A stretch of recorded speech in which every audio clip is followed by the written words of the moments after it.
Welcome into the Husker247 Podcast. I'm Mike Schaefer, joined by Michael Bruntz, Brian Christopherson here on a Friday morning. Gentlemen, it is the last day of March. No better time to get together to talk about Nebraska spring football. Opening day was yesterday. Some people got to see it. I did not. I'll spare everyone a long rant about MLB TV's blackout policies as it relates to people that live in Lincoln, Nebraska while watching a game that's currently being played between Seattle and Cleveland. Even though other parts of Lincoln were able to watch it just fine. South Lincoln, too close to Seattle, I guess. Anyways, did you enjoy opening day? You're both 1-0. It could be the highlight of your season, Brooks. Yeah, it's the sun shined a little brighter on my face today. The birds chirped a little bit louder. It's good to be in first place for the next 12 hours probably. Were your children just absolutely floored when you told them about the heroics of Aledmus Diaz this morning over breakfast? Well, they generally expect those kinds of heroics from young Mr. Diaz, so there wasn't a ton of surprise there. They were just happy that I shouldn't say they felt bad for Shohei Ohtani. That's generally the takeaway. I believe I have this correct. I could be off. I think the A's won 2-1, right? Yes. And the Twins won 2-0. That's right. And the Guardians scored 0 runs. There's 3 of us, 3 teams, 4 runs combined.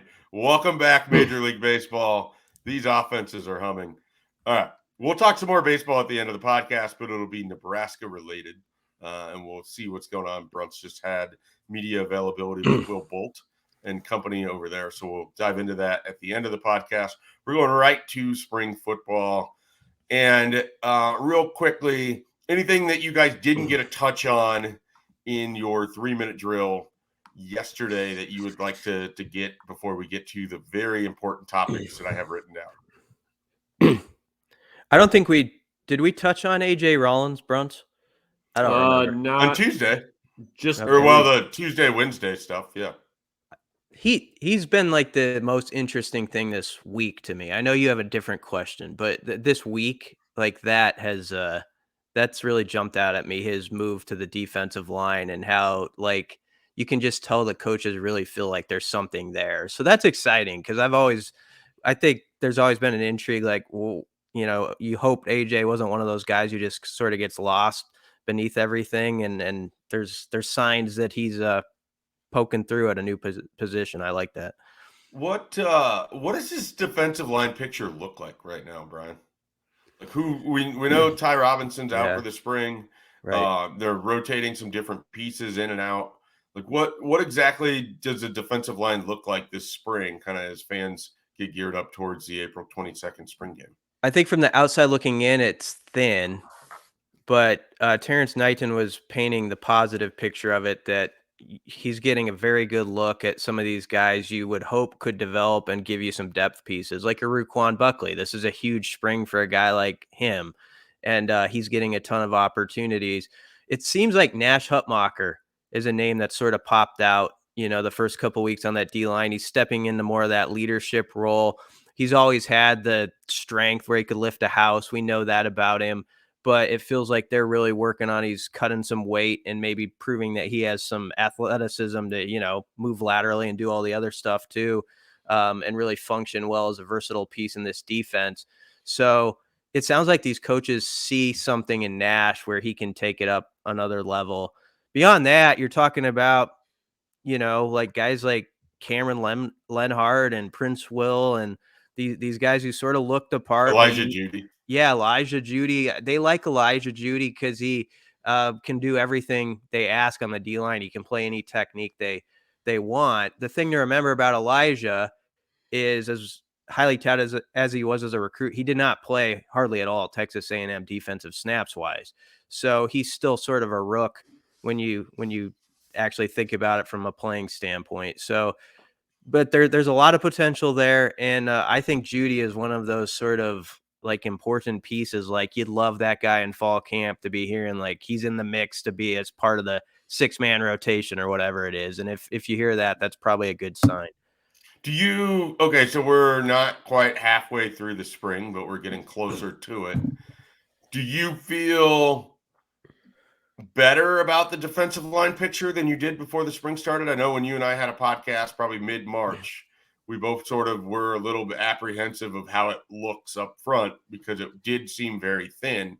Now you have A.J. Rollins. You're hearing more about Ruquan Buckley. You already knew that Elijah Judy was going to be in the mix. It seems like they like Nash Hotmacher. There's some more depth beyond that. Ty Robinson will be back in the fall. Right now, Brian, how would you characterize your feeling on the defensive line?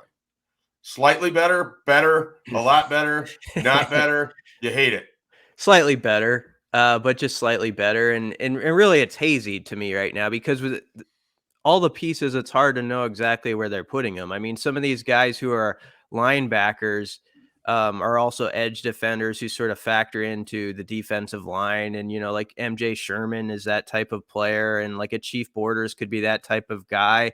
So I think they're just experimenting a lot right now. And so it's way too early to come out with some strong take. Like the other day, Prince Will was playing middle linebacker, Terrance Knighton said, and made some plays there. So he's a guy who can move around too. So at this point, it's hard to know exactly who's where.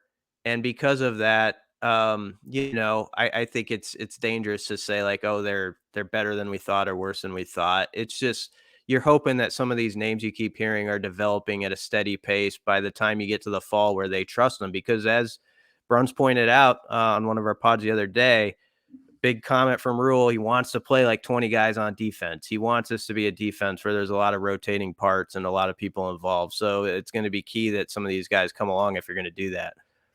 All right, Bruns, anything left over that you want to get to?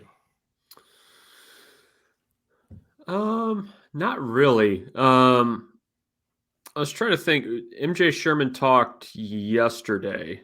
I thought that was illuminating. He's probably the best interview I think that they've had over there this spring. And I don't think that that's hyperbole. After he talked, you kind of think about it, and they added some transfers from Georgia. They added a transfer from Florida. And I think that there's value in bringing in guys from programs like Georgia where, those guys have had to compete for spots on the depth chart with NFL players and like first round picks.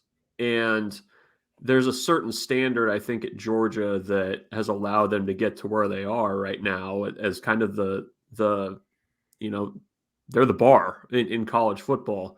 And, I think guys like MJ Sherman coming in, Eric Gilbert can kind of bring that to Nebraska, a little bit of maturity, guys that are maybe looking for another opportunity, a little more playing time. But, I don't think that should be overlooked this spring. I mean, as you're Matt Rhule and you're trying to establish whatever culture you are, I think it helps when you have really experienced guys who are very talented, but frankly, just beaten out by guys who are more talented, on a pretty good team. So I think he's going to be a guy to watch. I think that Jack position that they're calling, I was kind of hoping for a little bit more of a creative name than the Jack, but that's going to be interesting to see who kind of emerges there with MJ Sherman and Jamari Butler.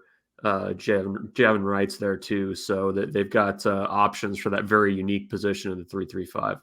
What would you have named the outside linebacker position though? I don't know what the Sandman, because his job is to put people to sleep. You need something. You need something one syllable though, because South Carolina had the spur for a long time. The Skr. You could do that. The Jack. I think there was San Diego State had a unique name for it that was like tied to the mascot. I forget what it was, but getting that position right, I think, is really important for how this defense kind of forms in year one.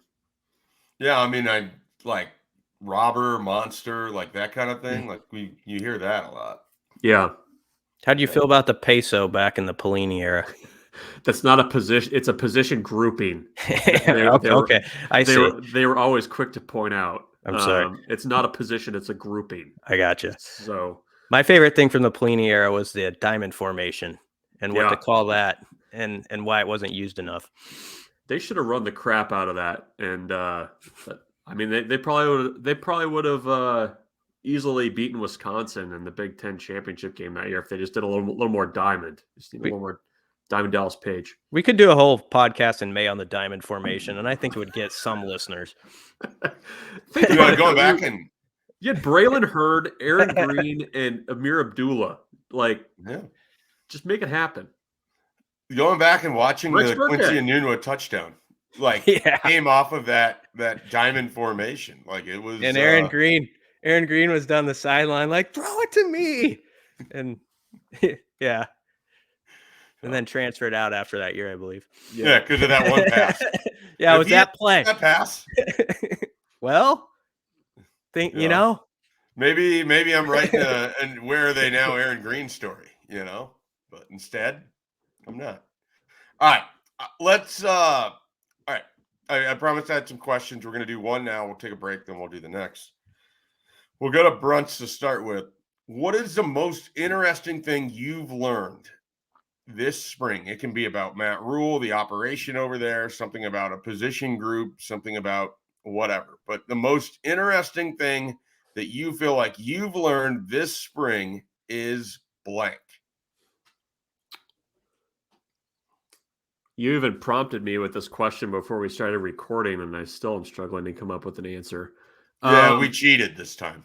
You know, normally this is a very improvisational show, but I did give some hints before the start. Yeah, it's usually whose line is it anyways over here. I think that some of the position groups that I was initially concerned about going into the spring, perhaps my concern was a little unfounded. I think the tight end group, which was towards the top of my list of concerns, if you're moving AJ Rollins over to defense, and I mean, they obviously feel like he's got something going there. You feel okay about what you've got at tight end. Plus, you added in Bonner, you added in Applegate in that group. I'm at least moderately intrigued by what they can do. They're no longer towards the top of my list of concerns. The other thing that I've learned that was a quick aside from Matt Rhule, really likes the running back group. Again, we've talked about that they didn't go into the portal to find somebody. They didn't even really sniff around much on running backs. And I think they like that group anyways. I think they like that group even more, you know, when you add in, you know, Anthony Grant, and they have like a nice diversity of styles of backs right now that is going to allow them to mix and match, to play, you know, different schemes, things like that. I mean, you've got Ramir Johnson that can run between the tackles. He's also a speed guy. I think Gabe Irvin's kind of the thumper. You know, Anthony Grant, I think, you know, can kind of do a little bit of both, but I think they really like that group. Matt Rhule even said the other day, he goes, I don't know what the other Big Ten running back groups look like, but, you know, I think ours looks pretty darn good or something like that. So that was interesting to me as well, was that they feel really good about that group. And it's, you know, that running back room at Nebraska has not been particularly good, or at least productive, for more than a few years now. So that was noteworthy to me. Yeah, I think for me, and I'll keep it pretty simple, it's just been interesting to note how in previous situations, if a guy was hurt, if a guy was unavailable, he just probably either wouldn't be around, or he'd be in street clothes on the sidelines, just kind of standing there or whatever. It's been that kind of far corner, you know, at practice, where you have those guys in the yellow jerseys going through stuff and just doing some different things. You had, you know, Teddy Prohaska out there working in a different colored jersey to signal what he was going to be able to do physically. Like, it just feels like they're trying to get more out of it than have some guys ride some bikes on the sidelines and take mental reps while watching practice. And so that kind of stood out to me. And, you know, other staffs have probably done something similar, but it seems more noticeable and more intentional with this group. And so I found that kind of interesting, because there's some really interesting people that are limited this spring that have question marks about them, or expected to take on larger roles, that they need to get whatever they can mentally out of this, but also make sure that they're sharp physically. And so I found that particularly interesting. All right, BC, did we give you enough time? Yeah, plenty of time. Bruns sort of took what was going to be my answer. I'll play off He it a does little that. bit with the running backs. And I know maybe we have a question set up for specific guys, but I think Sure do. I know. I'm going to say this though, just because I think he's like a topic like in himself is Gabe Ervin. I just really like that to me. If you say like who of the first 2 weeks has like, okay, that sort of changed the whole conversation at that position and the narrative around it. It's to talk about Gabe Ervin and what you think of the running back room because of that. That it just feels like I have to start there because the way Rhule talks about him and just like his skill set and what he can be in this offense, he just fits their eye, it seems like. And that's been very noticeable just in the comments in the first couple of weeks. But after I ruin the next question that you're going to ask later, I'll go to probably a better answer for this question. That's the detail that I think you see Rhule put into every little piece around spring practices. Even I think like media and like who goes up there, and we don't. I mean, we're getting guys who aren't necessarily going to be starters. Like Harburg is up front. But he's a guy who's worked hard and he's deserved the opportunity in Rhule's eyes to talk and stuff like that. And I just think everything has a very intentional way about it. And I don't think coaches would mind me putting it that way because I've heard them use it. It's very intentional how everything is done. And it's not just the stuff on the practice field. It's all the fringe stuff. And I think Husker fans probably are comforted a bit to realize that's happening because I think it's a fan base that believes the details probably went missing the last 5 years when you start to look under the cover and what went wrong. All right. We are going to take a quick break. When we come back, we will dive into individual players that have stood out to us this spring. So when we pause here for a second, gentlemen, get your thoughts, collect them, and then it's go time. All right, go time. Here it is. BC, we're going to go reverse order. What do you got for us? Player that has stood out that's not Gabe Ervin. Yeah. Bonner, Junior and Bonner, just the fact that they moved him from receiver to sort of that hybrid tight end spot. And, we're just going off early reviews 5 practices in, but they like it. And Bonner seems to have liked it. We haven't talked to him specifically, but the coaches have said he really seems to be taking to it. He's put his face in the middle of it when they've asked him to hit and contact and all that stuff that's required of a tight end. So I just think they see a versatile piece there that can be used a lot of different ways. What that means for the season right in front of us in 23, I don't know, but it's, I think, going to be fun to watch Bonner develop and how they're going to use him over the years to come. And he's a guy that, frankly, going into spring, you would have wondered, like, where's his situation with this staff, and now we're not saying that. We're kind of excited about what that might look like. Before we move off to another player, just the tight end group specifically, I mean, I think everyone sort of mentioned it or talked around it. Do you BC think that part of the sort of usage, the doing the different things there is to make up for the lack of wide receivers that they have to try to create effective passing game in other ways? I don't know for sure. I just think Marcus Satterfield, if you kind of look at his recent history, especially at South Carolina, he sees that body build of like those tight ends, you can use them in so many ways. And he doesn't mind you saying this is a positionless offense. He has said it himself a few times. And so I think you're going to see more and more of these guys who we want to label a certain way. Are they a receiver? Are they a tight end? They're going to be both those things. They might even be a tailback at some points. And he had some injuries that he had to deal with, Satterfield, that is, last year at South Carolina. And one way they worked around it and had a lot of effectiveness near the end of the season is they really involve multiple tight ends in various ways. Like, one guy who's maybe undersized is out here as more of like your slot guy who's a matchup problem in the receiving game. Another guy you could put as like a fullback type. Another's more of a traditional tight end.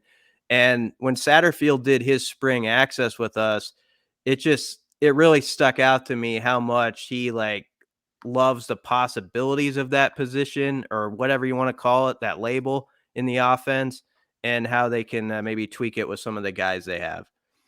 Absolutely. I am going to say a name of someone that I was high on last year that had one really, really bad play against Northwestern and largely was not seen for most of last season, and that's Omar Brown. I thought that Omar Brown was someone that was going to be able to come in and make the jump from FCS to FBS, help Nebraska out pretty quickly in some way in the secondary, and it just did not click for him last year with Travis Fisher, with Nebraska's defense. He just wasn't able to process and be in the right position. And now this is a guy that we heard, from the coaching staff. Tony White's mentioned him. He was up there speaking yesterday. And here's how you know that Omar Brown kind of got lost last year. Multiple media members weren't sure who it was if they weren't there when he was introduced, because this is a guy that, we didn't see a lot of. He didn't play much. He didn't talk much. And he's got a new a new outlook on life, really, with a new staff. And so I'm very curious what you can get out of someone that was one of the best FCS defensive backs during his 3-year run at Northern Iowa. And so I don't think his story's finished yet. And I'm very curious what the ending could be for Omar Brown. So he stood out, just kind of the reaction to him, and then having him up there talking yesterday, I thought was pretty interesting as well. Brunt, finish up with you. Who do you got? Yeah, a couple guys that have caught my eye most. I feel like we talk about tight ends a lot. Eric Gilbert just looks like a different level of athlete out there. I think his presence, your eye just kind of naturally goes there, because it's like, who is this massive human being playing tight end and looking very athletic doing so. If everything trends well for him off the field, I think he's got the skills to help Nebraska immediately. The other guy that we really haven't talked a lot about the wide receiver spot at all, it was Xavier Betts. Basically took a year off of football and doesn't look like he did at all. Physically, he looks like the same guy that, last spring everybody was hoping was going to take that next step as a wide receiver and really, kind of play at a high level. And, he looks a little bit different to the other guys in that room. It's a little bit of a shorter statured group right now in that wide receiver room. And I think that, Betts has the skill set and the just raw athleticism with a strong summer to be right back in the mix like he never, left off. I mean, Nebraska's going to be looking for some kind of a deep threat. And we started to see the last season that he played that he could be that kind of home run threat. So I was curious to see how he was going to come back. And to my eye, my very, very, very amateur eye, he looks just the same as he did, last spring when he took a step away from the team. All right. Anything else you guys want to mention about spring football here before we transition over to baseball to wrap up this podcast here on a Friday? Just availability tomorrow. They're going to be doing some scrimmaging on Saturday. Matt Rhule will talk afterwards, so we'll have all that on the site right around noon, I think, is when he goes. So yeah. shortly thereafter. Okay, so let's make a prediction on this. Is the offense or the defense going to be the one that is quoted as being ahead of the other unit at this time right now? Can I say it happens every year? You get at some point there's going to be that quote where, the defense is just ahead right now because the offense obviously struggles, or the offense is rolling and, the defense just has to catch up a little bit. Which side do you think is going to have essentially the better half of this scrimmage with knowing absolutely nothing about it? What gets said, I think, will be my prediction is neutral. I think they'll go Switzerland on it. Oh, wow. Everybody just had a good time. That's what I think they're going to say. That's Brent's dream, that everyone just has a good time, that there's no winners, that, no one outdoes anyone. Everyone's just at their apex. Yep. That's where I think everybody's just going to have a great time moving around well out there. Do you think someone's going to be ahead?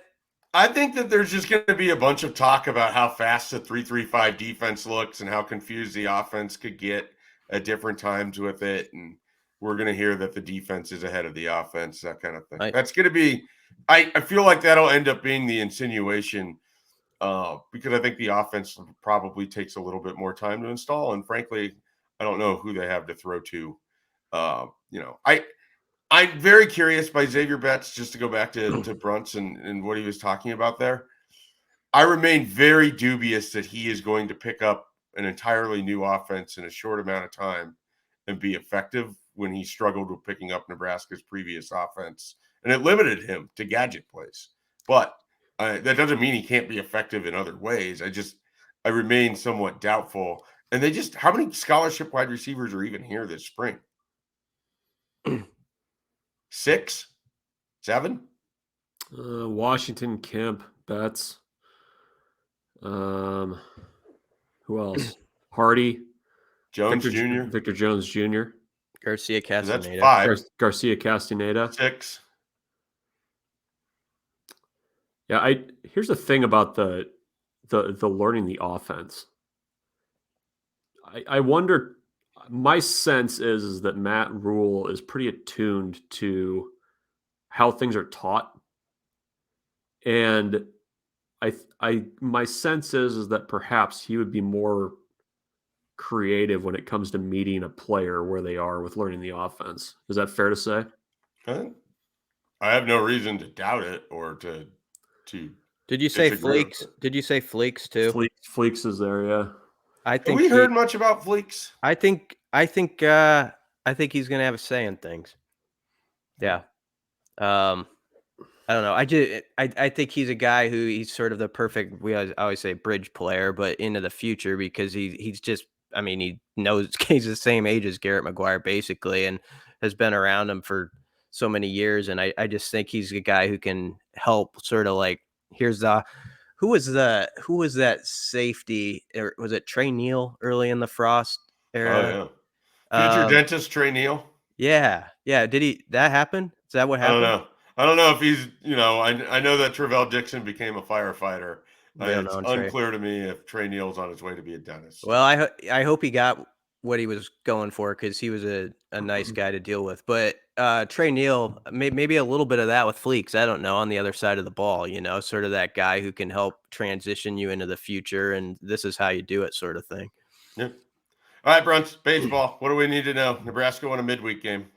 They had a good pitching performance. That's all I can tell the listeners myself. Will Walsh is quickly becoming the story of the middle part of the season. Guy that had only thrown 1 inning was his longest outing as a pitcher at Nebraska. Throws 6 innings of relief against Creighton 2 Tuesdays ago.